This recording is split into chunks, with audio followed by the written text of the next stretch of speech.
I didn't come in as Yeah, it was once a week for a little while, and Yeah. then Okay. spaced out a little bit. About 6 months, I think, would be approximate. Okay. And I ask that because when we go to natural health care and we do natural therapies, we need to give the body time to assimilate that process rather than bombard it with massive amounts of chemistry, right? We can shut the lights off by bombarding it. But if we help the body regain its health sometimes with natural means, it does take time. It took time to get in the conditions that we're in, and so it takes time to come out of them. And I was just curious about that. So, Dr. Dabrowski, when you went to Hoopa to treat other people up there, was this a regular trip that you would make, or did you just go up there once? Actually, I went up there once, and once was a long trip. It was about a 7.5-hour drive.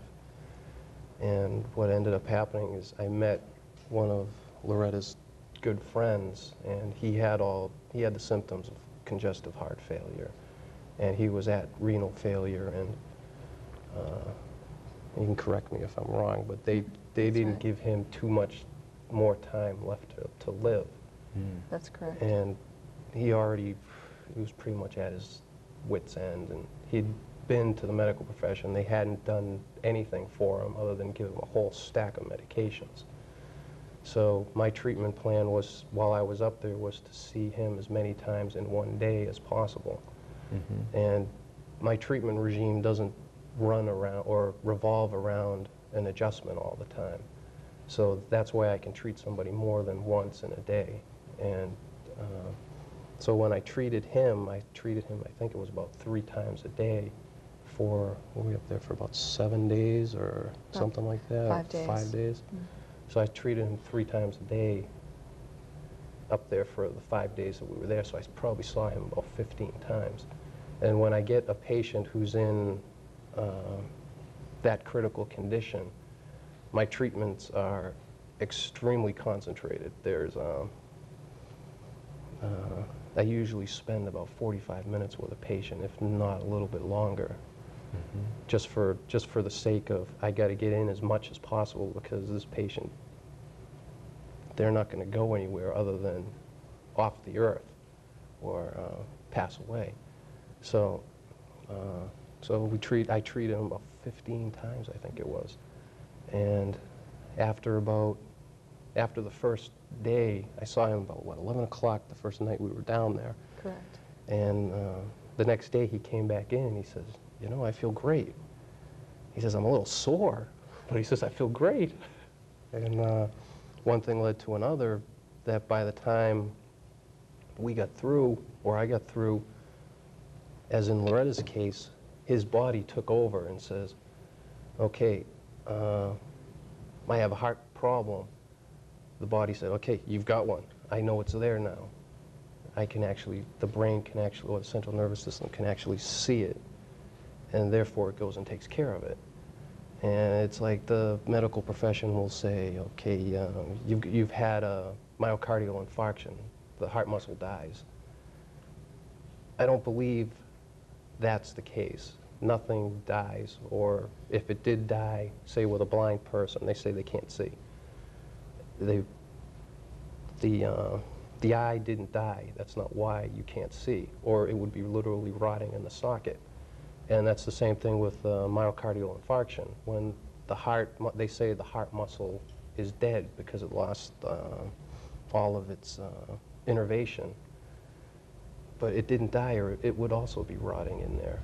And the power that made the body can heal the body. And that's what we did, or what I did. I found that block, or those several blocks, and the brain woke up and said, hey, we've got a problem here. We made the heart, therefore let's go fix it. Excellent. So it went in and it fixed it.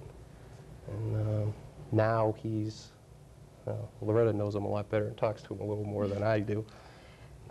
He basically stated that he hasn't felt this good in years. He's also the vice chair of the tribe, and he is jet-setting, I call it now, because he travels everywhere. He has the energy he's never had.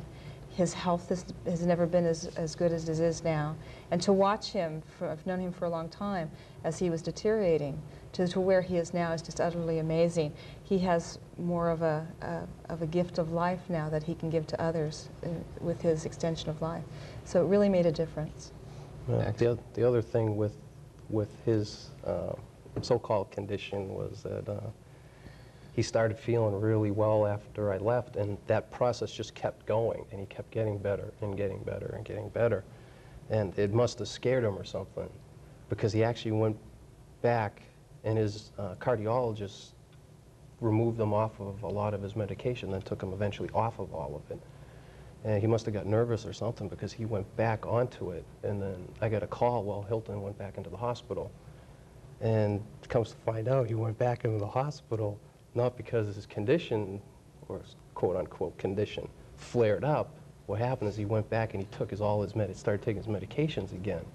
And he ended up having to go back into the hospital, and then his cardiologist comes in and says, well, you were doing so good, what happened? He says, well, I went back and I took my medications again. He says, well, you're doing so well, why'd you do that?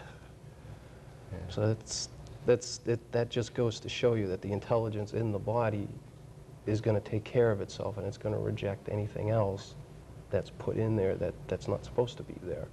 Sure. And he was no longer dependent on the chemicals to keep everything functioning, or it might be bad for me to say this, but that were slowly killing him.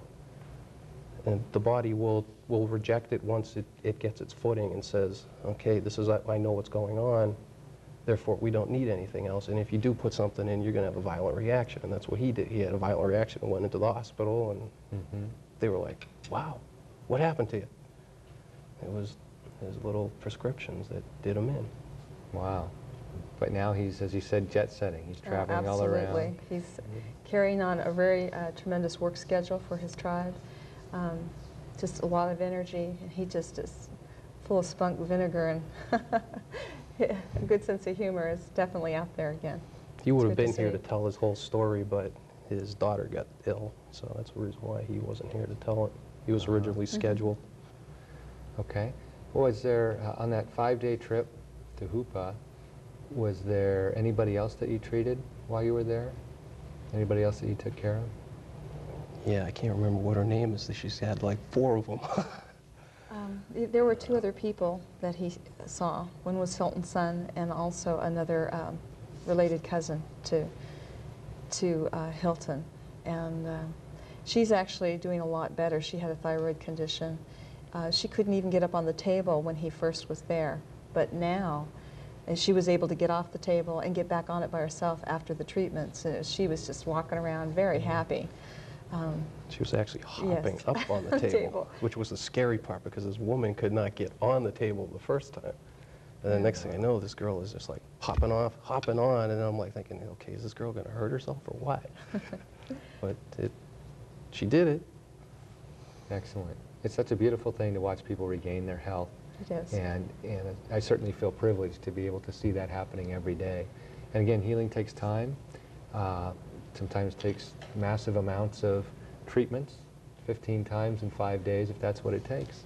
But again, when the body, with its own innate intelligence, has the power to heal itself. As you said, the power that made the body heals the body, as long as there's no interference.